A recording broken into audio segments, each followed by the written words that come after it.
Di antara dekatnya hari kiamat, kata Nabi alaihi salatu wassalam, tanda-tandanya adalah munculnya atau banyaknya kematian yang datang secara mendadak. Dalam makna hadis, Bapak Ibu, di sini Nabi berkalam wa ayyadhhara mautul fujaah. Banyaknya kematian secara mendadak. Jadi Bapak Ibu yang dimuliakan Allah, ternyata mati mendadak itu Bapak Ibu tanda di antara tanda-tanda akhir zaman. Mati secara mendadak, tidak memiliki riwayat penyakit, tidak punya riwayat hipertensi, tak punya keluhan di jantung, tidak punya keluhan pada organ-organ tertentu pada bagian tubuh, tiba-tiba meninggal dunia. Ala alihi wa ashabihi wa man saru ala nahjihi wa tamassaka bi sunnatihi ila yaumiddin wa sallama tasliman katsiran mazida amma ba'd. Alhamdulillah, pada malam hari ini kembali kita bersyukur kepada Allah Rabbul Alamin atas segala limpahan nikmat dan karunia yang telah Allah Subhanahu wa taala berikan kepada kita semua. Bersalawat kita kepada Rasulullah Muhammad sallallahu alaihi wa ala alihi wasallam dengan lafaz Allahumma salli ala sayyidina Muhammad wa ala ali sayyidina Muhammad. Assalamu alayka ya Rasulullah. Semoga salawat yang kita bacakan menjadi pertanda bukti cinta kita kepada Rasulullah Muhammad sallallahu alaihi wasallam, dan semoga kita semua mendapatkan syafaat Nabi pada hari kiamat kelak. Amin ya rabbal alamin. Bapak Ibu jemaah kaum muslimin wal muslimat, al-hadirin wal hadirat rahimani wa rahimakumullah. Alhamdulillah, kita telah selesai membahas pembahasan tentang kepemilikan anak laki-laki dan anak perempuan yang telah kita bahas lebih kurang sekitar 3 pertemuan. Baik Bapak Ibu, sekarang kita lanjut kepada tema berikutnya, yang mana dalam khutbah panjangnya Nabi alaihi salatu wassalam memberikan pesan-pesan untuk umatnya, umat akhir zaman. Di antara pesan-pesan Nabi alaihi salatu wassalam sebagaimana yang terdapat dalam hadis yang diriwayatkan oleh Imam At-Tabrani dalam Al-Mu'jam As-Saghir jilid 2 halaman 261, nomor hadis 1132. Yang mana Bapak Ibu yang dimuliakan Allah, di sini Nabi alaihi salatu wassalam bersabda, yang mana dari sahabat Anas ibn Malik, dia meriwayatkan dari Nabi alaihi salatu wassalam, beliau sallallahu alaihi wasallam bersabda, di antara dekatnya hari kiamat, kata Nabi alaihi salatu wassalam, tanda-tandanya adalah munculnya atau banyaknya kematian yang datang secara mendadak. Dalam makna hadis, Bapak Ibu, di sini Nabi berkalam wa ayyadhhara mautul fujaah.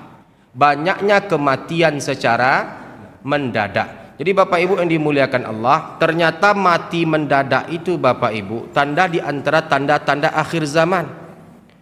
Mati secara mendadak, tidak memiliki riwayat penyakit, tidak punya riwayat hipertensi, tak punya keluhan di jantung, tidak punya keluhan pada organ-organ tertentu pada bagian tubuh, tiba-tiba meninggal dunia. Bahkan Bapak Ibu, kalau kita perhatikan, kematian itu tidak melihat usia, keadaan ataupun kondisi. Orang sehat mati, orang sakit mati, anak muda mati, orang tua mati, dan orang yang sakit belum tentu dia akan sebentar lagi akan mati. Orang sehat belum tentu akan lama hidupnya. Intinya Bapak Ibu yang dimuliakan Allah, orang yang cerdas itu adalah orang yang senantiasa mengingat-ingat akan kematiannya, lalu mempersiapkan bekal-bekal terbaik sebelum kematian itu datang kepadanya. Nah, maka oleh karena itu Bapak Ibu, kematian mendadak ini ternyata menjadi sebuah pandangan khusus oleh para ulama, yang mana kalau dalam istilah medisnya Bapak Ibu serangan jantung, dan itu Bapak Ibu dapat kita saksikan bersama-sama bahwasanya di akhir zaman sekarang ini kita menyaksikan, kita mendengar fulan ataupun fulanah, dia sehat tadi bertemu dengannya, dia bugar tadi habis main futsal dengannya, dia sehat tadi habis main bulu tangkis dengannya. Dia sehat tadi habis meeting dengannya. Dia sehat tadi habis rapat dengannya atau habis touring dengannya. Tiba-tiba meninggal dunia.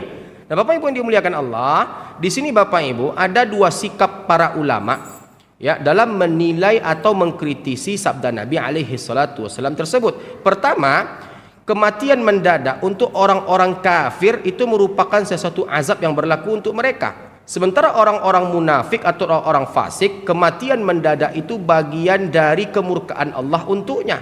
Namun Bapak Ibu yang dimuliakan Allah, kalau kita merujuk kepada hadis yang dibawakan oleh Aisyah Ummul Mukminin, bahwasanya kematian mendadak itu Bapak Ibu merupakan keringanan yang Allah berikan kepada orang-orang beriman. An Aisyah qalat, dari Aisyah ia berkata, aku mendengar Rasulullah sallallahu alaihi wasallam bersabda, kematian mendadak adalah keringanan, takhfif mautul faja'ah, takhfif al mu'min. Kematian mendadak adalah keringanan, takhfif alal mu'min, ya, terhadap seorang mukmin, dan siksaan yang membawa penyesalan terhadap orang-orang kafir. Orang-orang kafir Bapak Ibu, kematian mendadak bagi mereka itu merupakan azab yang Allah berikan untuk mereka. Lalu Bapak Ibu yang dimuliakan Allah, bagaimana dengan kondisi orang-orang yang sifatnya seperti fasik, munafik, yang hobinya melakukan maksiat kepada Allah, yang hobinya melakukan kedurhakaan kepada Allah, yang menentang Allah Subhanahu wa taala, meninggalkan salat? Kembali kita kepada kaidah, seseorang itu akan diwafatkan sesuai dengan kebiasaannya. Seseorang itu akan diwafatkan sesuai dengan kebiasaannya. Jadi Bapak Ibu yang dimuliakan Allah, ketika dia wafat dalam keadaan joget, dugem, menggibah atau fitnah, bisa jadi kebiasaannya ketika sehat, ketika segar, ketika bugar itu hobi karaokean, hobi dugem, hobi yang lain sebagainya. Jadi Bapak Ibu, kematianmu menentukan kebiasaanmu. Engkau terbiasa membaca Al-Quran, engkau terbiasa menghidupkan salat malam, engkau terbiasa mengerjakan duha, engkau terbiasa berpuasa di siang hari seperti sunnah Senin, sunnah Kamis dan segala macamnya. Nah, kebiasaan engkau ini akan membawakan engkau pada kematianmu. Berapa banyak Bapak Ibu kita perhatikan ada imam yang ketika memimpin salat, lalu pada sujud kedua dari rakaat kedua ketika subuh tak bangkit lagi Bapak Ibu. Allah cabut nyawanya, Allah cabut ruhnya melalui malaikatnya Bapak Ibu yang dimuliakan Allah, ketika dia wahuwa sajidun, bersujud kepada Allah Subhanahu wa taala. Berapa banyak para dai, para ustaz yang berceramah, lalu ketika di tengah ceramahnya dia meninggal dunia. Jadi Bapak Ibu yang dimuliakan Allah, tentukan kematianmu dengan kebiasaan hari-harimu. Mulai sekarang Bapak Ibu, terbiasalah berbuat baik, terbiasalah untuk mengerjakan kebaikan. Walau kita tak dihargai oleh orang, walau kita tak dihargai oleh orang, walau kita tak mendapatkan kebaikan serupa dari orang yang telah kita berbuat baik dengannya. Karena sungguhnya kebaikan itu akan abadi menjadi pemilik orang-orang mengerjakannya. Jadi Bapak Ibu yang dimuliakan Allah, kematianmu itu merujuk kepada kebiasaanmu. Dan orang-orang beriman tentunya Allah Ta'ala, kenapa kalau kita melihat histori atau sejarah Bapak Ibu, seperti Nabi alaihi salatu wassalam, Nabi Bapak Ibu menjelang wafatnya, menjelang meninggalnya, Nabi mengalami sakit yang cukup parah. Jadi Bapak Ibu, kalau kita punya keluarga, kalau kita punya sanak famili Bapak Ibu, ya, dia sakit gagal ginjal contohnya, cuci darah 2 kali dalam sepekan, lalu asbab karena cuci darahnya dia meninggal dunia, sampaikan berita gembira untuknya. Sampaikan berita gembira untuknya, karena sungguhnya apabila dia sabar menjalani semua cobaan yang Allah Ta'ala berikan, berupa apa? Cuci darah yang dia jalani 2 kali sepekan, itu akan dapat menghapuskan dosa-dosanya. Coba Bapak Ibu perhatikan, Nabi itu kekasih Allah Bapak Ibu. Nabi kekasih Allah. Tempat kembali Nabi adalah surga. Tempat kembali Nabi pastinya adalah surga. Akidah Ahlus Sunnah wal Jamaah sepakat dan yakin Nabi tempatnya adalah surga.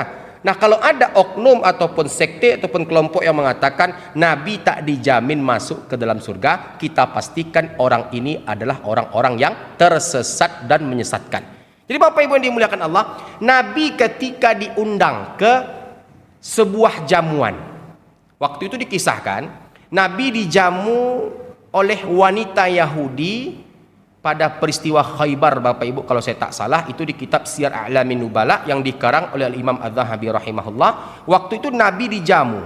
Nabi kan suka paha kambing, Pak.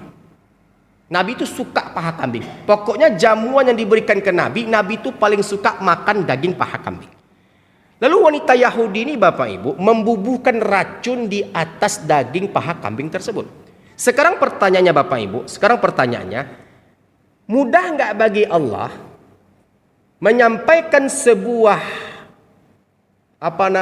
pengetahuan ke Nabi sebelum Nabi menyantap beberapa potong daging paha kambing itu, menyampaikan kepada Nabi dengan perkataan, "Ya Muhammad, jangan kau makan, daging itu telah dibubuhi oleh racun." Mudah nggak bagi Allah, Pak, untuk menginformasikannya kepada Nabi melalui Jibril alaihissalam? Mudah nggak, Pak? Mudah nggak, Pak? Tapi kenapa seperti seakan-akan Allah Ta'ala memberikan jeda atau membiarkan, Bapak Ibu? Ini menunjukkan bahwasanya orang baik, orang saleh, para nabi, para rasul tak lepas dari ujian dan tak lepas dari cobaan. Ahasiban nas ayutraku ayyaqulu amanna wa hum la yuftanun. Bapak Ibu bohong, ya, bohong. Kami katakan bohong, kita katakan bohong, mengaku beriman kepada Allah tapi enggak Allah coba. Enggak mungkin. Allah ketika mengetahui keimanan seorang hamba, pasti Allah uji, Allah coba hamba tersebut. Ada yang diuji dengan finansial, ekonomi, ada yang diuji dengan penyakit yang menahun, ada yang diuji dengan ketakutan, ada yang diuji dengan mertuanya, ada yang diuji dengan iparnya, ada yang diuji dengan suaminya, ada yang diuji dengan istrinya. Kita semua Bapak Ibu punya ujian masing-masing. Ini menunjukkan bahwasanya kita beriman kepada Allah Subhanahu wa taala. Jadi Bapak Ibu, setelah Nabi menyantap beberapa potong daging paha kambing tersebut, lalu turunlah Jibril alaihissalam, ya, dikatakan menyampaikan ke Nabi bahwasanya daging itu telah diracun. Dalam versi lain, asap yang keluar, yang mengepul dari daging paha kambing itu berbicara, berkata ke Nabi, "Ya Muhammad, jangan kau makan dagingku ini, jangan kau makan aku ini, karena aku telah diracun oleh wanita Yahudi." Dan beberapa sahabat dikatakan Bapak Ibu tumbang meninggal dunia. Dikarenakan apa? Telah termakan olehnya dan tak kuat menahan efek racun tersebut. Nah, Bapak Ibu yang dimuliakan Allah, menjelang kematiannya, menjelang wafatnya, menjelang meninggalnya, Nabi kita yang mulia alaihi salatu wassalam, Nabi dalam pangkuan Sayyidah Aisyah berkata, "Ya Aisyah, sungguh masih terasa olehku rasa sakit dari efek racun pada peristiwa Khaybar." Nah, nampak tuh Bapak Ibu. Jadi ketika kita meninggal, sebelumnya kita menjalani beberapa kemoterapi bagi para penderita kanker, atau kita menjalani radioterapi, atau kita menjalani pengobatan yang bertahun-tahun sifatnya, sampaikan kepada mereka Bapak Ibu berita gembira, Allah hapuskan dosa-dosa mereka sebelum apa Bapak Ibu? Sebelum dia bertemu dengan Allah Subhanahu wa ta'ala. Bahkan Bapak Ibu dalam banyak riwayat, doanya orang-orang sakit itu terkabulkan, Pak. Jadi Bapak kalau datang berziarah menjenguk orang sakit, Bapak minta doa ke mereka. Doa mereka itu terkabulkan, mustajab Bapak Ibu. Jadi oleh karenanya di sini Bapak Ibu, orang mukmin, orang beriman sebelum menghadap Allah ada ujian-ujian yang dia lalui, ada ujian-ujian yang dia dapatkan. Jadi oleh karenanya kematian mendadak menurut satu pendapat atau menurut beberapa pendapat ulama itu bagi orang-orang fasik, bagi orang-orang munafik itu merupakan bagian bentuk dari kemurkaan Allah Subhanahu wa taala yang berlaku untuk dirinya. Adapun kematian mendadak bagi orang-orang beriman itu merupakan takhfif. Takhfif itu keringanan Bapak Ibu. Setidaknya apa? Dia tak begitu merasakan sakitnya sakaratul maut, atau dia tak begitu merasakan bagaimana sulitnya merasakan sakit yang bertahun-tahun, berbulan-bulan seperti sebagaimana yang dialami oleh saudara-saudaranya. Nah Bapak Ibu yang dimuliakan Allah, beberapa dampak kematian mendadak, dia tak bisa dan tak sempat membuat wasiat, tak sempat memberikan wasiat, tak sempat bertemu dengan yang lain sebagainya, entah ada hutang piutang dan segala macam yang perlu diselesaikan. Jadi oleh karenanya orang-orang beriman itu selayaknya mereka berdoa ketika habis sholat atau ketika di waktu-waktu mustajab, Allahumma hawwin alaina fi sakaratil maut wan najata minan nar wal afwa 'indal hisab. Jadi Bapak Ibu, kematian mendadak merupakan tanda di antara tanda-tanda akhir zaman. Sekarang saya tanya kepada Bapak, banyak nggak Pak orang-orang yang kita kenal masih muda Pak tiba-tiba meninggal dunia? Banyak Pak? Banyak Bu? Bahkan Bapak Ibu ada seorang artis ternama, kita tak sebut nama, dan kita tak katakan dia termasuk orang yang Allah murkai, Bapak Ibu ya. Kita nggak bisa, Pak. Oh, dia mati mendadak berarti Allah murka kepadanya. Nggak bisa begitu, Pak. Yang tahu hanya Allah Ta'ala. Tapi Bapak Ibu, kita hanya membacakan beberapa komentar ataupun pendapat para ulama tentang kematian mendadak tersebut. Nah, ada seorang artis ternama, Bapak Ibu, seorang akademisi juga, seorang artis juga, cantik perempuan, paling pintar menjaga kesehatannya. Yang lebih hebatnya lagi, Bapak Ibu, di usia senja cantiknya, masih cantik Bapak Ibu, wajahnya masih cantik, rupanya masih segar. Artinya Bapak Ibu yang dimuliakan Allah, tidak menunjukkan fisiknya itu ke ciri-ciri dia itu orang yang tua gitu Bapak Ibu, saking pintarnya merawat badan. Bapak Ibu yang dimuliakan Allah, pulang bekerja, istirahat sebentar, meninggal dunia. Nah, Bapak Ibu yang dimuliakan Allah, yang seperti ini banyak terjadi, Pak, dan itu bisa saja terjadi pada kita. Jadi bukan hanya artis, bukan hanya ulama, bukan hanya kiai, bukan hanya aktor, bukan hanya ustadz, bukan hanya pemain sepak bola. Berapa banyak, Pak, pemain sepak bola ketika bermain sepak bola meninggal di lapangan. Main bulu tangkis meninggal di lapangan. Ketika main sepeda, ada, Pak, saya pernah dapat cerita kawan udah jelas, Pak, udah nggak mampu, Pak, untuk menempuh perjalanan 10 kilo, Pak, ditempuhnya, Pak, bersama kawan-kawan. Agak berat nafasnya, tiba-tiba, Pak, oleng ke sebelah kiri, jatuh, meninggal dunia. Jadi Bapak Ibu yang dimuliakan Allah, kematian mendadak itu bisa saja mendatangi kita, menimpa kita. Maka kaedahnya, engkau bisa menentukan kematianmu sesuai dengan kebiasaanmu. Ketika kau terbiasa berbuat baik, maka kebaikan itu akan menyertaimu ketika engkau bertemu dengan Allah Subhanahu wa ta'ala. Jadi Bapak Ibu, oleh karenanya kenapa, Pak, Nabi alaihi salatu wassalam mengajarkan kepada kita untuk membaca Al-Muluk sebelum tidur? Apa keutamanya, Pak? Apa manfaatnya, Bu?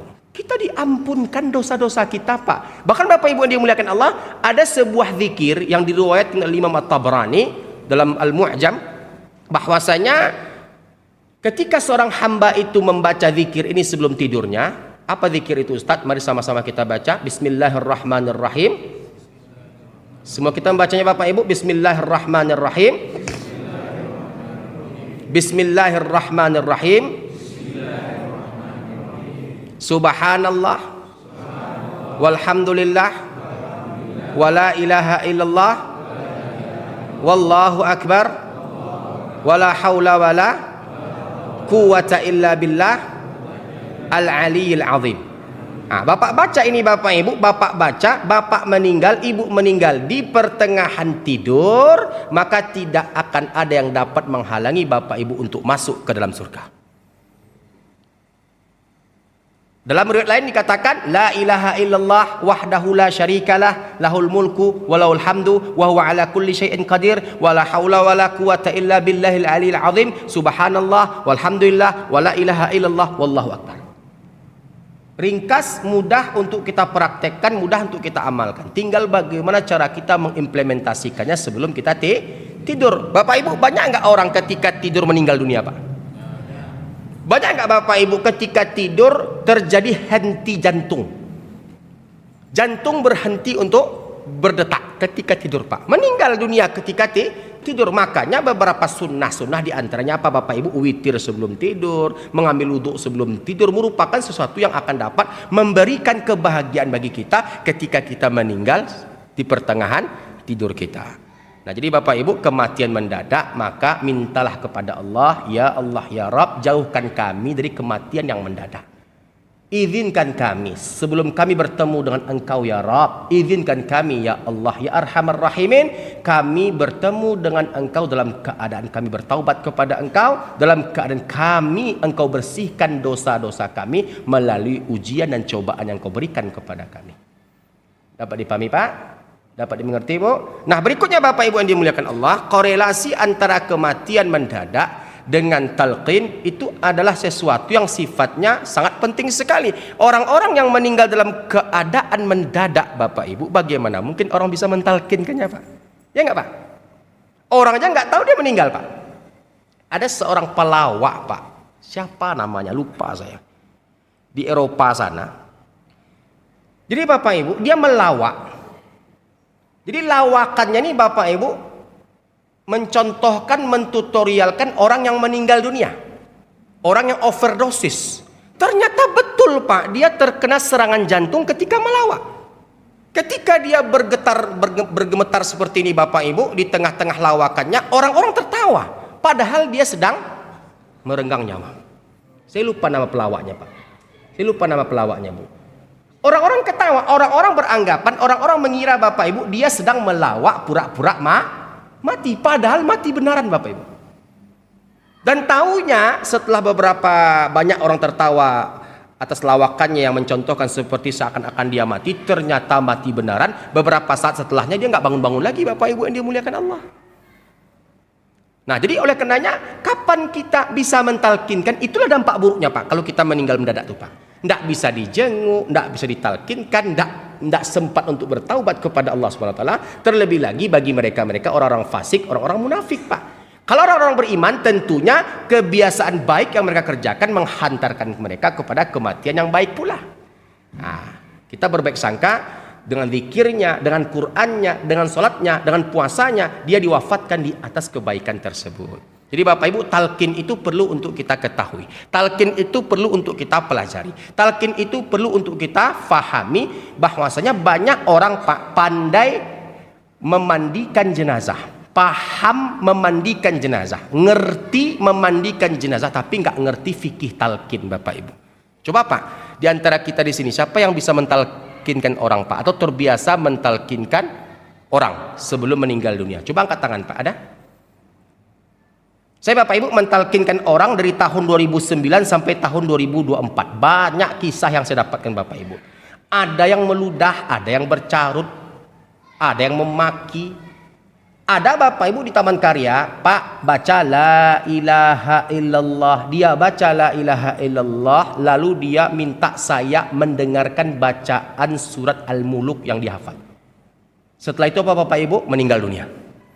Nah, nampak tuh Pak? Jadi oleh karena itu Bapak Ibu, talqin itu harus dipahami oleh setiap muslim ataupun setiap muslimah. Setidaknya Bapak Ibu kita bisa mentalkinkan keluarga kita, suami kita, istri kita, anak-anak kita, ibu kita, ayah kita. Dan talqin itu merupakan tuntunan, bimbingan yang wajib untuk dimengerti oleh setiap pihak agar mereka menjadi orang-orang yang bisa membimbing setidaknya keluarga mereka untuk masuk ke dalam surga Allah Subhanahu wa taala. Karena janji Nabi alaihi salatu wasallam dalam sebuah hadits yang sahih yang diriwayatkan oleh Imam Muslim dalam sahihnya, man qala fi akhir kalamihi la ilaha illallah dakhalal jannah. Barang siapa di akhir kehidupannya mampu dan bisa mengucapkan la ilaha illallah, maka dia pasti akan masuk ke dalam surga. Ketika hidup Pak kita mampu mengucapkannya Pak, la ilaha illallah, la ilaha illallah. Ketika meninggal Pak belum tentu kita bisa dan mampu mengucapkan la ilaha illallah. Yang mendorong itu Bapak Ibu adalah iman dan amal.